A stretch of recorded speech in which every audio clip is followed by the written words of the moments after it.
Well, good day everyone, and thank you for coming back to the next video. Because I want to quickly go over just a short little Bible study that I hope should bring a smile to your face. But before I do that, I would encourage you guys to go to my community page and see the last two posts I've made. I had a dream.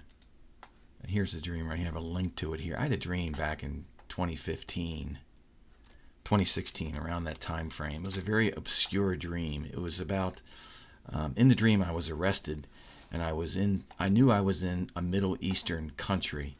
But please go and read the dream. I'm not going to get into it here. For some reason, I posted this dream, the words to this dream, on my community post, and somehow it got deleted. I don't know why, but somehow YouTube did not like this dream being posted. So I posted it inside of a Google document, and you guys can read about it. So go ahead and do that. The second thing I want to speak about, just briefly, is I made a post a couple weeks ago where I was speaking about what I thought I found, and I think it's still true. I've always been looking for the patterns in the Bible for when the end time events were going to begin. I've always thought to myself that there's going to be a day, and follow me now, there's going to be a day where everything is like it is now, normal. And then all of a sudden there's going to be a day where something occurs, like huge, in as far as the end time events. And I want to share my document here in a second, but I want to go back to, let's see here, the Bible. I think it's right here. Okay, so when you look into the Bible, so I did a search on day of month. I'm sure you guys are familiar with this. When the Bible wants to describe the date, it'll usually say on, like here's Daniel 10. It'll say on the 24th day of the first month. Okay, that's Nisan 24. And that's how we know from Daniel 10, that's the day that Daniel received this vision of a man in linen. Now we know the man in linen is called a terrifying vision. I would surmise the man in linen is Jesus, but anyway, pre-incarnate Jesus. But what you see here, so if we search in a Bible search engine, day of month, we can see off to the right here all of the references to where it appears that there's a day mentioned. Like, let's go to Zechariah 2. There's two references in Zechariah 2. Zechariah 1:7, on the 24th day of the 11th month, okay? On the 4th day of the month here. So the point here is, for many years, I've looked, these are the prophets, okay? Jeremiah, Ezekiel, Daniel, Haggai, look over here, okay? Each one of these is a reference to a date.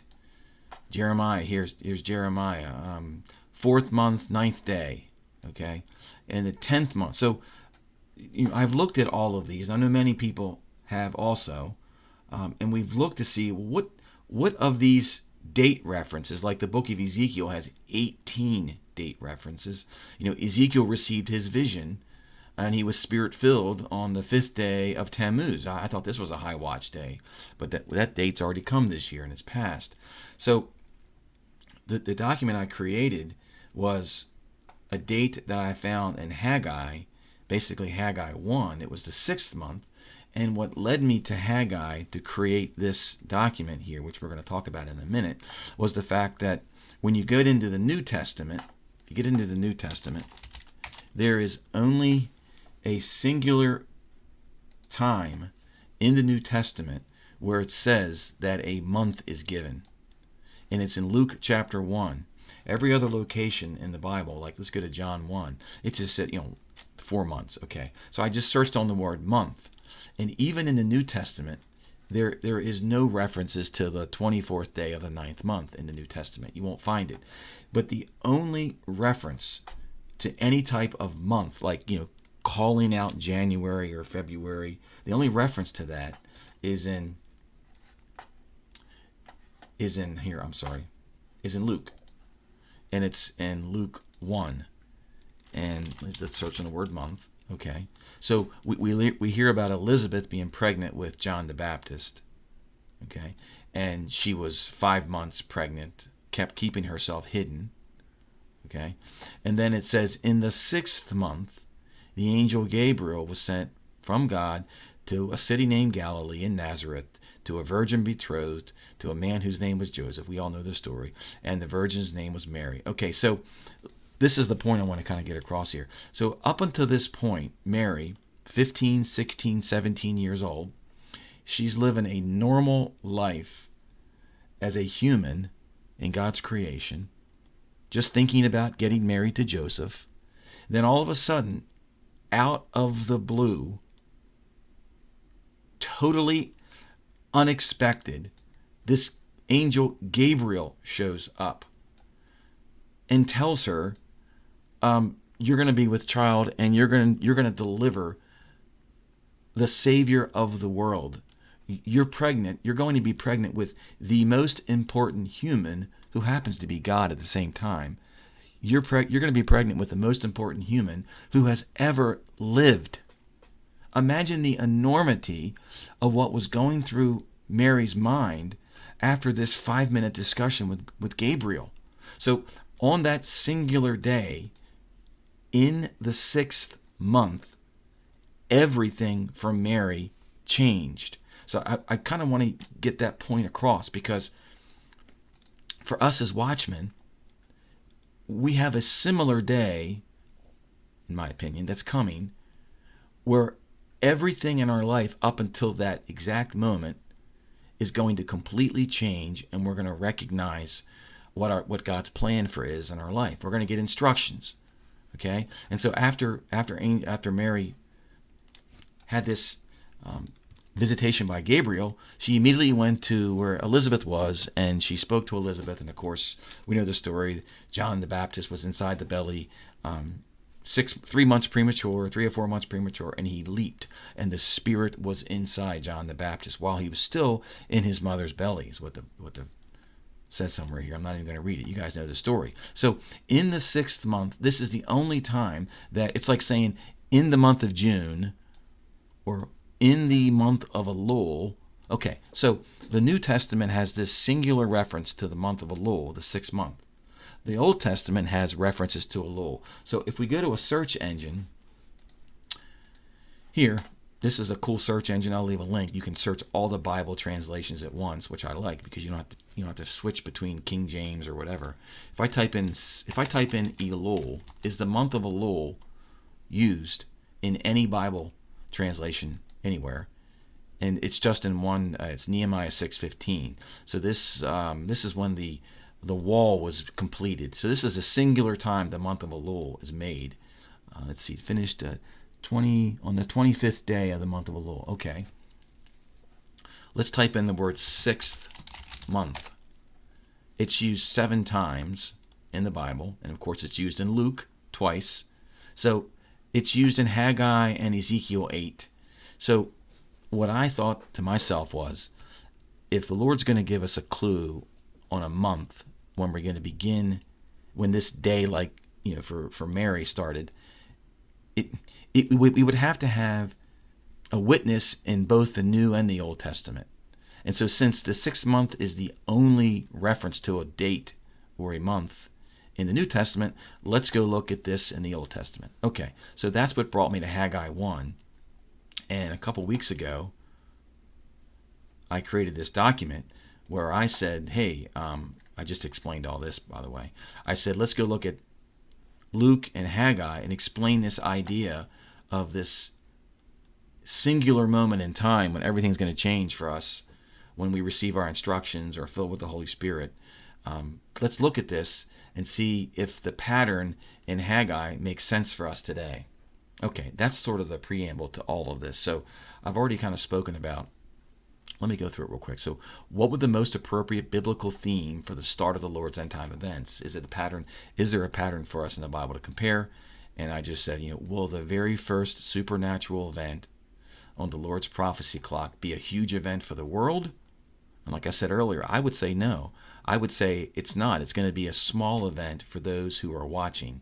And I just say here, I see the Lord sending out his company of Jonahs to warn for a 40-day period, just as the Lord did for that wicked nation of Nineveh. So I've sort of changed my tune here. What I wanted to say here is, I think before any huge event occurs, there's going to be a short warning period Whether it's 40 days, 7 days, I don't know. But this wicked nation of Nineveh, God was merciful enough to send them Jonah. Okay? So I write here, I said, I see the pattern as being analogous to the Virgin Mary being told by Gabriel of her upcoming pregnancy and the fact that her cousin Elizabeth was pregnant. Was that on a feast day? No. But it was just before the fall feasts. Does that ring true to you? Okay?